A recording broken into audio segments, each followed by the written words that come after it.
3 or 4 topics. First of all, Bettie Jo Elmore. You guys have been waiting for this video, several of you, from the 600-pound group. If you don't know Bettie Jo Elmore, please go watch my other videos. There's a bunch of them. I'll put the links in the underbar. Also, I'll put the link to her open public Facebook page. And I'll also include a link to a blog where there's some further receipts for you. So that'll all be available to you in the underbar. Back to Bettie Jo. Bettie Jo made her fame from My 600-Pound Life, where she claimed to be a pregnant woman who had back cancer, who had GoFundMes. The only reason why I know that this information is factual is because I actually know the family of the person that she claims that she went to Florida to chase down for her sister-in-law, but then her sister-in-law left the state, which is against the court order that was in place. So, you know, there's mitigating circumstances there. I don't know all the details of the court case. I don't really have the energy to look it up. It's all public information, so you telling me that I'm involving myself where I don't belong, that's simply not true. And because you're a public figure, you lose all your protection of anything. I can say whatever I want to say about you, honestly.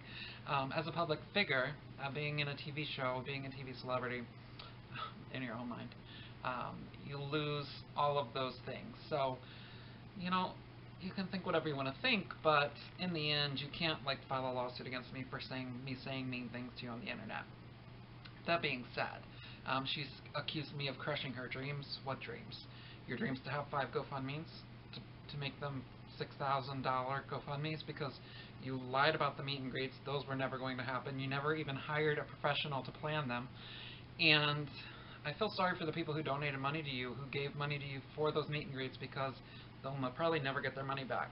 I am not going to include videos of anyone in this video that I'm talking about, because these girls and guys like to file strikes. Bettie Jo tried to on 3 of my videos. They were taken down for a matter of time, and then they're back up.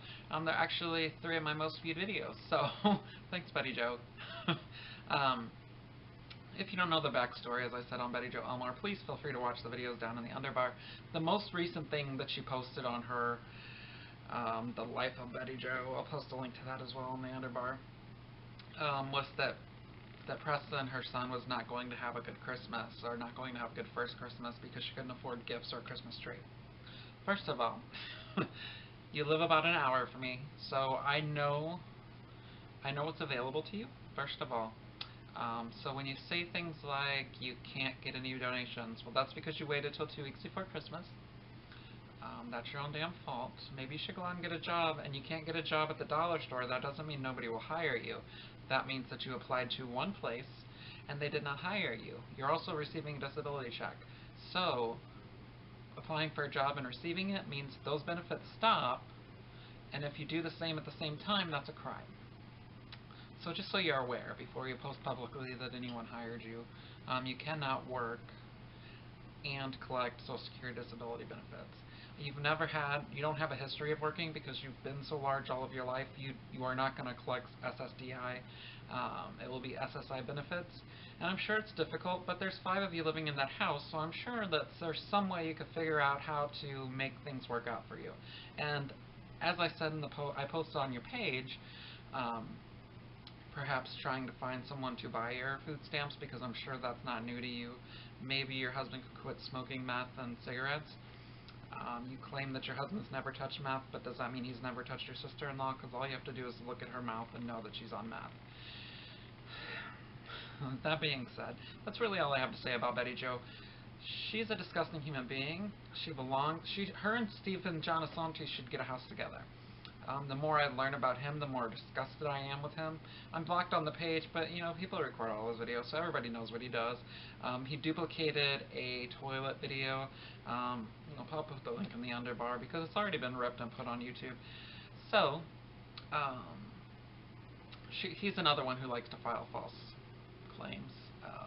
So I'm not going to mention a lot about him just because I don't feel like challenging it, just because it's a pain in the ass, to be completely honest. That being said, I wanted to talk about a couple of real celebrities, I guess you would say.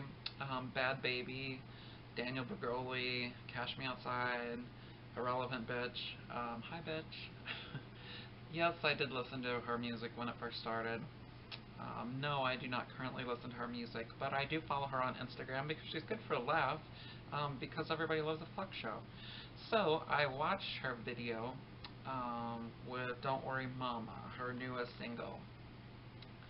And she talks about coming up from dirt, which she did not. She talks about how she's straight now. Her mama don't gotta worry. We all know where you came from because you were on Dr. Phil first, and the video shows you were an upper middle class white girl. You know who's buying your songs, who's buying you on Spotify, who's buying you on iTunes? Upper middle class white girls and boys who think that they're thugs. That's not an insult to anyone, but at the same time, that's who's buying your music. It's trash. You're trash. They're trash. And that's who's buying your music. So, you know, a dumpster fire is probably too good for you. So I won't tell you to die in a fire, but I will say that you're a 15-year-old girl who, at the time of Dr. Phil, was attending school online because you dropped out of school. That's something that only someone who is fairly wealthy can afford to do because it costs money. It costs money to have the internet. It costs money to be enrolled in those classes. It costs money for your mother to fill out the paperwork, for you to be homeschooled. So that all costs money. So in reality, quit lying. Like, quit making this shit that you're some tough little bitch. You're just a little bitch who has an ability to run her mouth, and you have a platform. And that's fine. Good for you. Use it up. But don't write songs about coming from dirt, because you didn't come from dirt. You came from an upper middle class family who had the benefit of living in a nice home with Wi-Fi. You had a cell phone. You've had a cell phone for years. And now you choose to spend your money on car rentals for cars that you can't drive because you think that you'll sell more songs that way.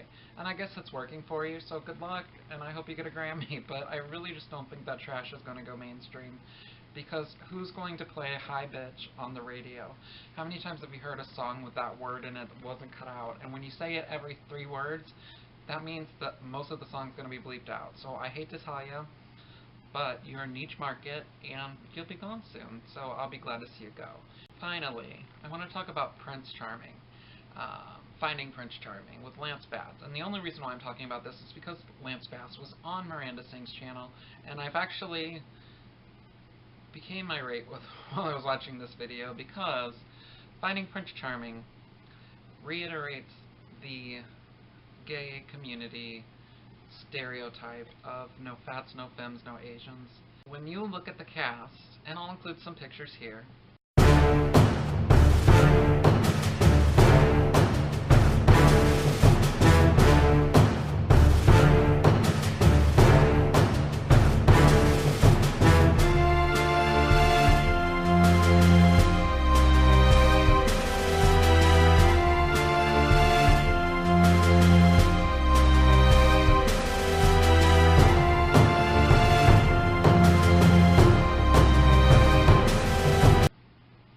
that doesn't get me flagged by logo, but I'll include the pictures and I'll let you guys see what they look like. There are no Asian men. There are 3 people of color. There are predominantly white men who are thin, who are desperate to find a relationship, because that's what we all are. We all want love. We all want the one. But this particular show, because I actually watch more than 1 episode now, when this show was on the air, I didn't watch it at all. I kind of just got disgusted by the first episode.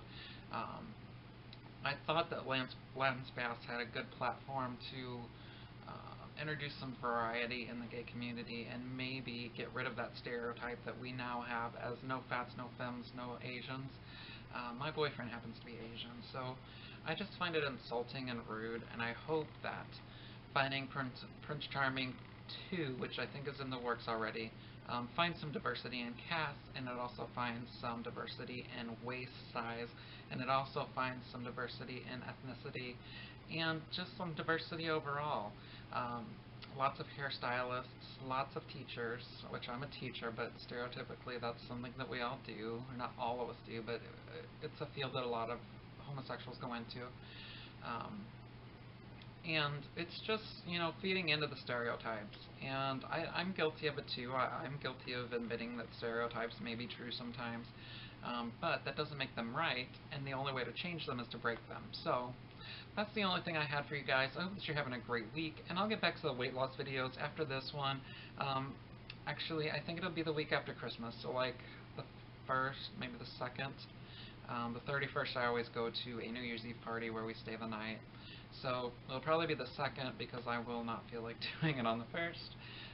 But I hope everybody's doing great and having a great night and have a great week and then a Merry Christmas if I don't see you before then, but I'm thinking that I will make another video before then, but I don't really know. I'm trying to talk faster so I can make these videos shorter. I hope you enjoy them. I hope I'm not talking too fast. If I'm talking too fast or too slow, just please put it in the comments down below, and I'll talk to you guys soon. Bye-bye.